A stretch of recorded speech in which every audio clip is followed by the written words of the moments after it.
আমি অত্যন্ত আনন্দিত এবং পরিচিত হয়েছি আজকের এই সম্প্রীতি সভায় যোগদান করতে চাই।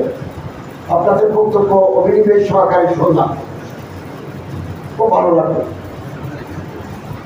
এই আমাদের এই দেশ আবহমান কাল ধরে সাম্প্রদায়িক সম্প্রীতি এবং সৌহার্দ্যের দেশ, এবং আমরা এখানে বিভিন্ন জাতি গোষ্ঠী ধর্ম ধর্মের মানুষ একসাথে বসবাস করে আসছি। একসাথে আমরা স্কুলে যাই, কলেজে যাই, ব্যবসা করি, বাণিজ্য করি, চাকরি করি, আমরা সুখ দুঃখে এক অপরের ভাগে হই।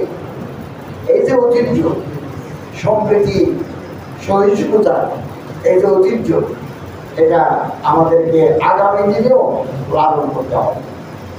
তবে মাঝে মধ্যে এই সম্প্রীতিতে টান পড়ে বা টান, আমরা সচেষ্ট থাকবো, সতর্ক থাকবো, আমাদের এই সৌহার্দ্য সম্প্রীতি যাতে বিনষ্ট না হয়। কেউ যাতে আমাদের বন্ধন, ভালোবাসা, সম্প্রীতির ঠিক ধরাতে না পারে, আমরা সতর্ক থাকবো।